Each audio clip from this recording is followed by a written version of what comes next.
Te enseñaron que la Biblia fue escrita por Dios, que cada palabra fue dictada desde el cielo, que cada letra fue sembrada en papel por manos elegidas, que todo lo que quedó en ella debía estar. Pero nadie te dijo que fue escrita con tinta humana, con miedo, con poder, con estrategia, que no bajó del cielo cerrada, sino que fue abierta, editada, seleccionada. Y lo más importante, que mucho de lo que una vez formó parte de ella, hoy está quemado, perdido o silenciado. ¿Quién decide qué es palabra de Dios y qué no? ¿El cielo o un emperador en Roma? ¿Un profeta o un concilio reunido bajo amenaza? ¿El espíritu o los intereses de quienes construyeron imperios con la fe? Porque la Biblia no fue una carta caída del firmamento, fue una colección, una biblioteca, una decisión. Y cada decisión dejó afuera voces que hablaban del alma, de la tierra, de lo femenino, de la unión con lo divino sin mediadores.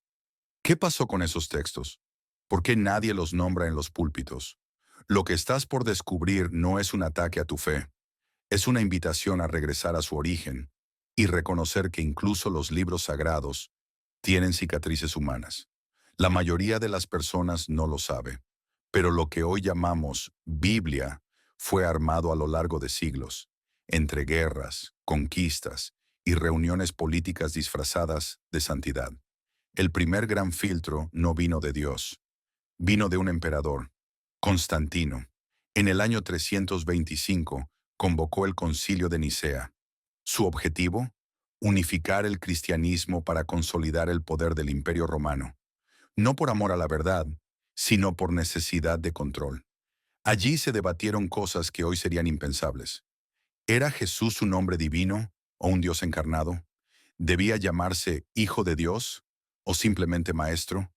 ¿Merecían ciertos evangelios entrar en el canon o eran demasiado peligrosos para la estructura naciente? Evangelios que hablaban de libertad espiritual, de conexión directa con lo divino, de la divinidad presente en cada alma, fueron considerados herejía y desaparecieron de la versión oficial. Lo que quedó fue una selección, una versión aprobada, un dogma construido por manos humanas. ¿Dónde están las otras voces? ¿Dónde quedaron las escrituras que no servían al poder? ¿Y qué nos contaban que hoy ya no podemos leer en las iglesias? Estaban los evangelios de Tomás, de María Magdalena, de Felipe, textos que hablaban del reino no como un lugar lejano, sino como una experiencia interna, presente, viva. Textos donde el Cristo no era un Dios inalcanzable, sino un espejo de lo que cada alma puede llegar a ser. Pero esos libros fueron tachados, escondidos, enterrados, no porque mintieran, sino porque eran demasiado libres, demasiado místicos, demasiado femeninos. Y lo femenino, lo íntimo, lo espiritual sin estructura, asustaba a los que querían construir templos de piedra, no templos del alma.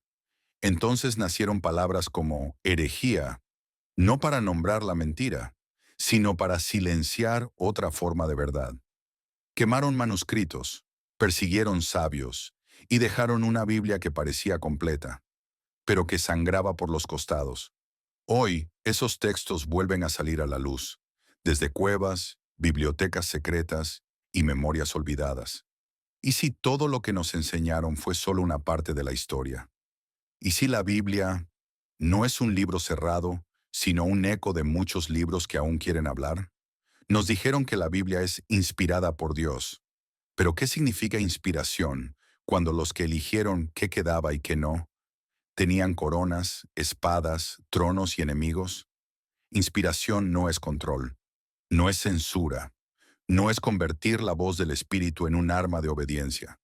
La inspiración divina es libre, fluida, abierta, como un río que no se deja atrapar en una sola vasija.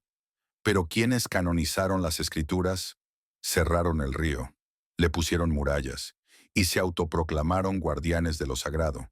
Así se construyó un relato único, una verdad sin preguntas, una fe sin memoria. ¿Y si Dios nunca quiso ser encerrado en un solo libro? ¿Y si lo divino sigue hablando en los textos que fueron excluidos y también en los que aún no fueron escritos? La verdadera inspiración no se imprime, no se vende, no se canoniza, se siente, se recuerda, se despierta.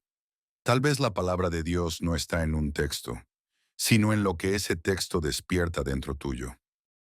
No, la Biblia no fue escrita en el cielo, fue escrita en la tierra, con manos humanas, con tinta imperfecta y con muchas verdades, pero también con muchas omisiones, y eso no le quita valor, le devuelve humanidad, porque si fue escrita por buscadores, por místicos, por testigos del misterio, entonces vos también podés escribir tu propia relación con lo divino, sin miedo, sin culpa, sin necesidad de intermediarios. Tu alma es un evangelio vivo. Tu historia es una escritura que aún no fue canonizada, pero que late, que vibra, que guarda sabiduría. Tal vez el libro más sagrado no está en un altar, sino en tu interior. Tal vez lo que se prohibió afuera es lo que está esperando despertar adentro.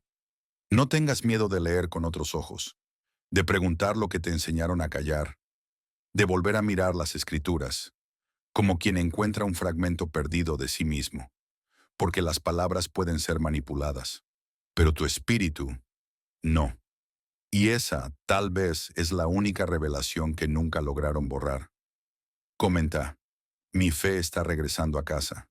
Y si sentís que algo dentro tuyo despertó, suscríbete a las escrituras olvidadas.